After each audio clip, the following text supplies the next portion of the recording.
What's going on, guys? Welcome back to another episode of Puck You. It is April 28th, 2025. What a wild NHL playoff weekend it was. We saw lead changes going back and forth, blown leads, comebacks. We're not going to go into all the details about this past weekend, right? We'll just kind of do like a quick little summary, but let's start off with our man, the myth, the legend, Les Victorie. Les, how we doing today, brother? What a weekend, Bernsey. Fucking VIP members, did they make some money this weekend? 14 units since Friday. Like, that's the weekend we wanted. That's the weekend we got. Seeing the puck well right now. Some good stories this weekend, though. Like, you look at St. Louis and what they're doing. And I don't know if you've seen Binnington's stats, but his win-loss record in game 5, 6s, and 7s is like 10-2. So if you're the Winnipeg Jets right now, you better be fucking nervous. You're a little nervous. The question is, does Hellebuck get the start? Who thought that we'd be having that question pop up, right? Well, we did, because we talked about this before on what an egg he lays every year when it matters the most. And he's gotten yanked twice now? So, I'm not blaming all of him, because at the end of the day, you need to score goals, and the Winnipeg Jets aren't even really doing that right now. So you got to really wonder what's going on there. And, typically when goalies are not playing well, it gets in their head a little, and it's tough to get out of that headspace until you get a little bit of confidence. So maybe coming back home for game 5 will be that, settling feeling for him. But you got to wonder, the Jets aren't going to do this again, are they? No, the Jets couldn't do this again, right? Like for the 5th year in a row or whatever it's been. No. It's not like this is their motherfucking MO or anything like that. Well, we will see how things get wrapped up over in Winnipeg. Carolina, they secured a 3-1 series victory over my Devs. Fucking depressing Sunday it was in the Bernsey household. Washington up 3-1 on Montreal. Another depressing Sunday in the Victory household. Like we said, the Blues came storming back. They evened the series at 2. Edmonton, who looked absolutely dead in the water, came roaring back to even the series last night against the LA at home after Draisaitl's OT heroics. The Golden Knights respond in OT to even their 2 apiece. And the Leafs look to close out the Sens in Toronto tomorrow night. But we got 2 on the card for tonight. 4. So we're going to fire through now. Tonight we start with the Lightning down 1-2. They're going to be taking on Florida. Now, the Lightning responded back in game 3 with a 5-1 victory. The offense finally woke up and started clicking. Jake Gensel led the charge. He had a goal and 2 assists. The top line was finally firing. Kucherov, Braden Point also contributed. Vazzy was spectacular. Stopped 33 of 34 shots for a 9.71 save percentage. The Cats have been strong at home, though. 27-12 record. However, no series so far has won a home game. Les, is this going to be a best-of-3 series at the end of tonight, or the Cats can be down 3-1? It's been a tough series to handicap, and we've had Tampa, on the card a couple times, and they kind of bit us a couple times earlier last week. And they're the only series that we're really not seeing clear right now, so I don't really know what to expect. I do like Florida at home. They do play well at home. I think Bob has a big bounce back night after, a subpar performance at home the night before. And it's tough because Tampa Bay is a really good team, and they can be a really good team, maybe even the best team in the league on any given night, especially when the big boys are going and you got Vasilevsky in the pipes, a guy that can steal a game for you, unlike, Connor Hellebuck or, any of those guys, right? So you can count on him to steal a game for you. It's a tough series because you got to think that there is no real home ice advantage. You're both in Florida. How far, I don't know how far Tampa is from Sunrise, but probably 5-6 hours, I would imagine. 3-hour drive. That's it, eh? So I mean, these guys ain't driving. No, of course not. But the fans are, right? So, what does home ice advantage really mean in this series? I'm not giving that a lot of merit compared to other series that we've looked at where home ice has been significant, like the Winnipeg series, even St. Louis at home, taking care of business, the Minnesota Wild, really competing in that series. So I'm struggling to really find an edge in this game.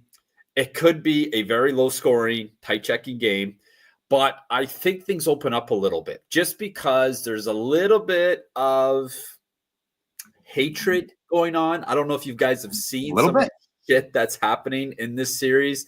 It's getting dirty, and that's what playoff hockey is all about. Pretty soon, the refs are going to step in and start calling more penalties. I think that's the memo that they're getting in their email this morning for the series is to, ref a fair game, but don't let it get out of hand. Because these two teams fucking hate each other, and we all know it. So I'm expecting a little bit more power plays today, Bernsey, and we could be looking at the over, which isn't a terrible price, especially when you think if Florida gets up by 2 or 3, or vice versa. There's going to be early pulls for the goaltender, which could result in 2 empty netters. And you know what? That's what we counted on last night, Bernsey, in the Montreal game for the VIPers. We had the over in that game. And I said to my wife, I said, we need a goal like with 8 minutes left. Obviously I'd like to see it to be Montreal because I'm a Montreal fan. But at that point, it was all about the VIP card. And I'm like, you know what? Washington scored good. Now they're either going to tie it up, which would cash us, or we're going to get a couple empty netters. And sure enough, it did hold up. So I'm expecting to see a little bit more offensive play in this game. Well, Jamal wants to know what's our problem with the Panthers? Like, do we hate the Panthers or something? Why are we still sleeping on them? And it's not that we listen. This is a phenomenal first round matchup, right? This really should be an Eastern Conference final matchup, but I mean, these are two teams that absolutely hate each other. They're both as offensive as they are. They're extremely sound on defense. I know a 5-1 score doesn't show that from the last game, but this is a very tight checking. And as Les said, it's chippy as fuck out there. So Stripe's arms may be up all game long. If there's not a ton of penalties, I can see the undergoing, but come on, guys. This is the Battle of Florida. These guys don't like each other at all. The sticks are going to be up. Everyone's finishing their checks on this one.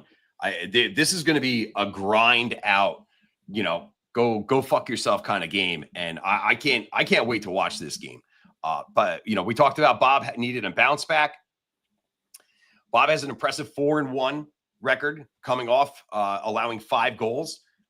Comes back with a 1.97 goals against and a 914 save percentage. So if you want a little Panthers tire pump, there you go, Jamal. All right. Phenomenal guy. But Vasilevsky's also over there. He stopped 33 of 34, but he's also been a little leaky this series. So you don't really know which goalie could step up. And I'll tell you right now, Tampa doesn't want to go down 3-1 because it's a fucking wrap. Let's be honest. Right. So I expect Tampa to throw the kitchen sink at the Cats tonight. I think it's going to be a hell of a fucking game in Sunrise. I can't wait. I can't wait to see this game here. You're going to the game too, right? So I am. I will be at the game. Me and my little boy are going to this game, and we are going to we may not be able to do the pods tomorrow because I may not have a voice. It's extremely possible, but I can't wait to get out there tonight. It's going to be a good game, and it's been a great series so far. We've been on the wrong end of it, but I think we're going to turn it around tonight, Bernsey. So we'll see what the VIP card looks like. There might be something in this game on that card. All right, moving down south, out west, southwest, moving to Dallas. Colorado moves over to Dallas for Game 5. The Avalanche's momentum. Avalanche has all the momentum after Game 4. Dominated Game 4 with a 4-0 shutout, led by Mackenzie Blackwood. He only had to stop 23 shots, And if I remember correctly, I think the Avalanche put up 167 shots, resulting in the Otter pull. So, I mean, Colorado is buzzing right now. They are back. But Dallas is no slouch. They've been in these positions before. Another Western Conference final preview that this matchup could be. I mean, these are the two top stories. I mean, like, you want to talk about some hella hockey that we're going to see tonight. What do you see going on in Dallas? You nailed it. It's been a great series. It's awesome to watch the Colorado Avalanche play. The way they manage the puck in the offensive zone and the way they control the play. They slow it down when they need to. They speed up the play when they want to. You got guys like Landeskog coming back, first game in 3-4 years now, and he scores in his the last game.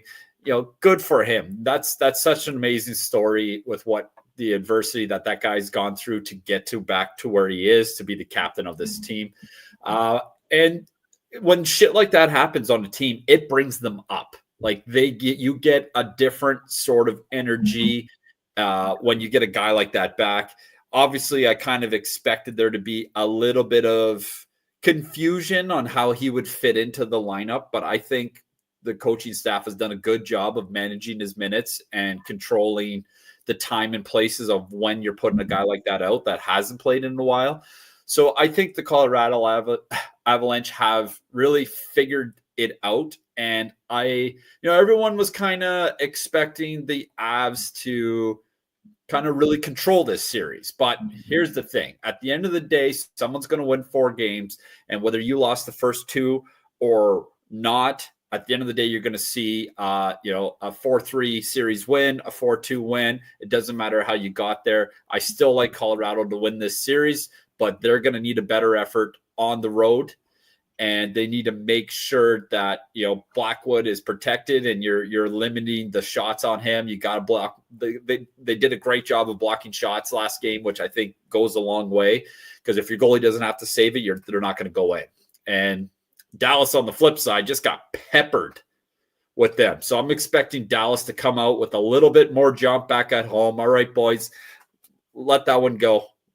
Game 5 is, tomorrow or whatever. Let's regroup at home in front of our home fans and hopefully have a better start. So some weird props in this one. I don't love a lot of things going on with the props today. You guys know that I do love my goalie props, and we typically do it pretty good. I'm expecting some more line movement, so I haven't really decided as to which way we're going to go. But right now, the Jake Ottinger line, Bernsey, 27.5 is the over right now, and the money is coming in on the over. So, people are suggesting that Colorado is going to be peppering Ottinger again.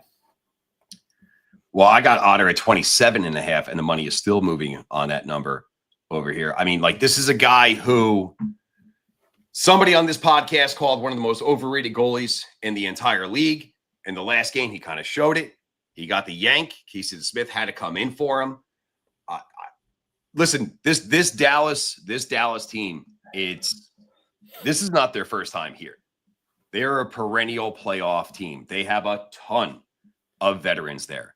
I can't see them not getting up for this game or not coming out in the first period and really just laying the fucking hammer on them. But it's not like Colorado's just going to let them walk all over each other. I mean, when you got a guy like the Nate Dogg back there who's averaging 6 shots on goal, we kind of chuckled the other game about Nate, and you were like, holy fuck, Nate's over-under is at 4.5 right now. Yeah. This guy's just firing from every fucking angle imaginable. I mean, do you think Nate can have another game of over 4.5 shots? I think he has to. I think that's, the memo here. And if you look at game 2, I think it was, they were firing from everywhere and shit was going in off knee pads, off feet, off, just redirection. So those things happen when you shoot the puck. And especially when you chase a goalie and then the following game you back at him, you're trying to get in that guy's head again. And the way you do that is by firing the fucking biscuit. So I think we struck a chord with Mel. yeah, geez.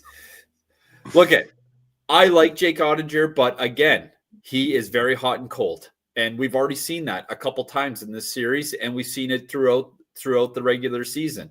He will put out lights out numbers, and then he will get yanked the night before, the night after. And the nice thing with him is he typically responds really well when he gets pulled. Last year, we were hammering him on the save total every night after he got pulled, which wasn't very often.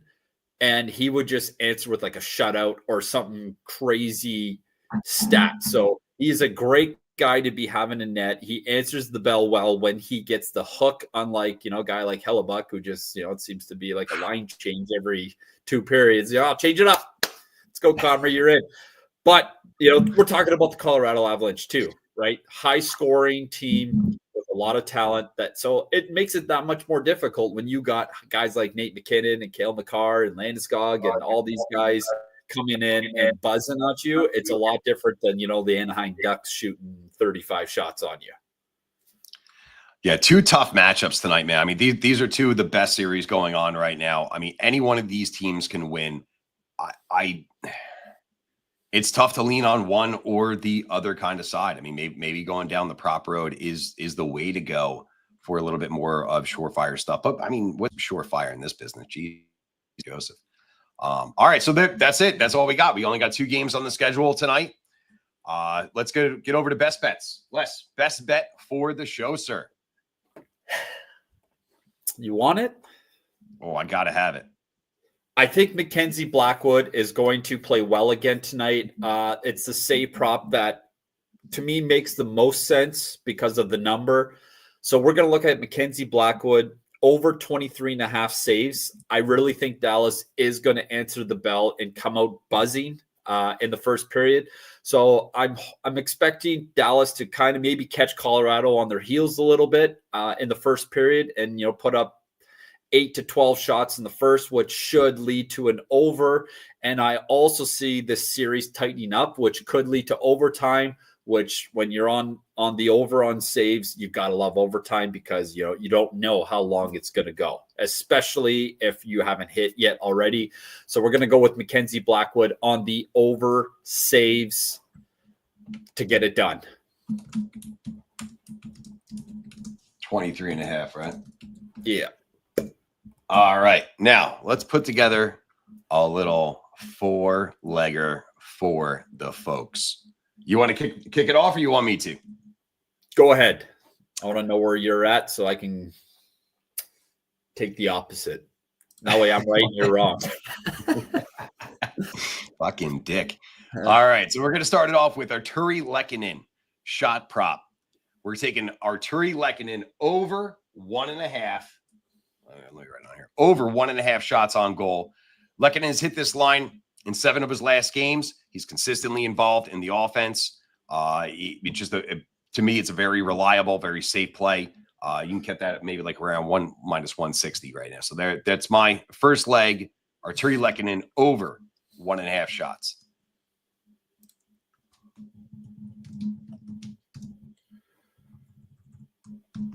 I'm going to roll out my first one with the since it's a parlay, we don't need to go crazy on juice. Nope. So I'm gonna roll out the Tampa Bay Lightning team total under 3.5. It's an alternate line, so you're gonna have to probably dig a little deeper to find it. Your sportsbook may or may not have it. I would stay away from the 2.5 just because I'd much rather pay the money to get that line. It's sitting at like -270 right now. But let's roll that into this little DGen. Love it on the alt line. All right. Now my second leg, it's got a soft spot in my heart for this guy. I'm going with Landeskog. Landeskog just got rolling. He had 2 points last game, a goal and assist. What a feel-good story going on here. I like Landy. He's just you want to talk about somebody who had to find their legs? He didn't have to find shit. He came right out like he didn't miss 3 years of fucking hockey. I see this guy getting back on the score sheet tonight. I want Landy over half a point.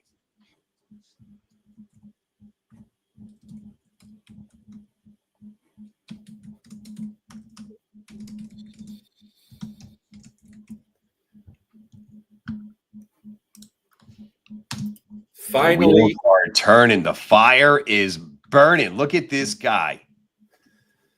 I'm on the fence because there's a couple good prop bets I like.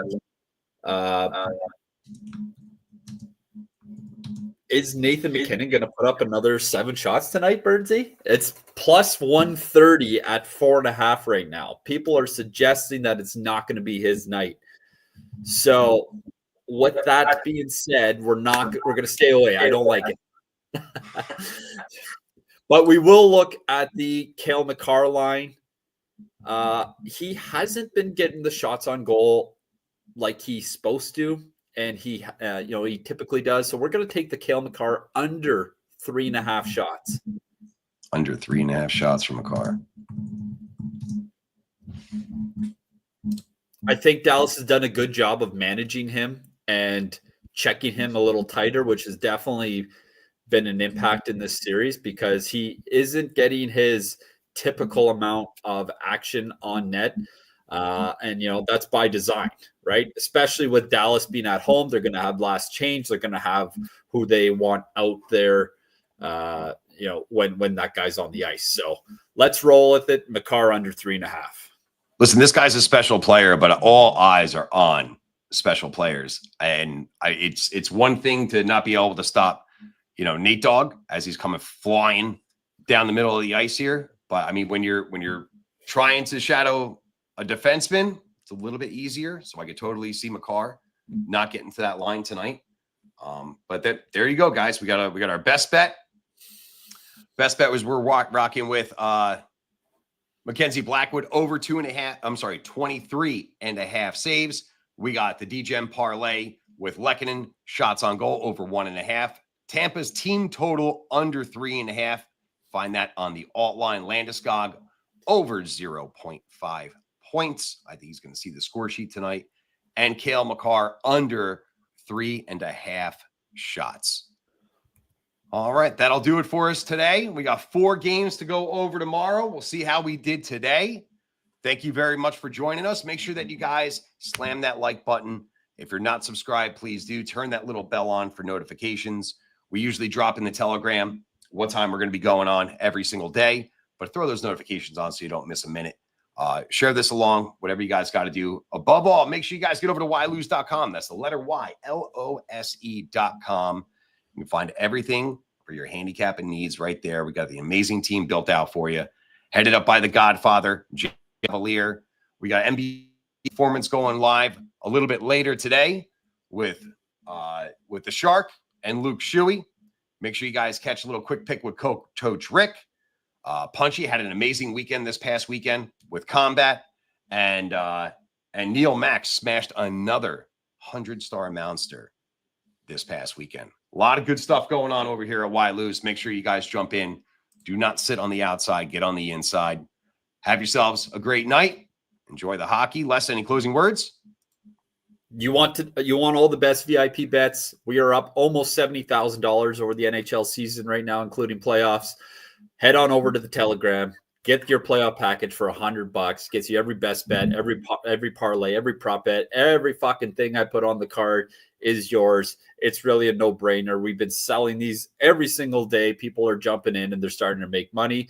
It's great to see. We're also rolling with the KBO special. I'm extending it one more day because it was Sunday, and I realized not everybody's a degenerate like us, and some people do turn their phone off on Sundays. So we're leaving that up for one more day. If you want all my KBO bets in the VIP, head on over to the Telegram. You can pick up the whole season and playoffs for $300, and it's a long fucking season. So get on over to the Telegram. There's lots of good stuff going in there. I got a free pick reel coming out shortly, so make sure you like and follow on Instagram, and we'll see you soon. Enjoy the hockey tonight, guys. We'll catch you back over here tomorrow. Until then, take care and stay well. Cut my life into pieces. This is my last resort. Suffocation, no breathing. Don't give a fuck if I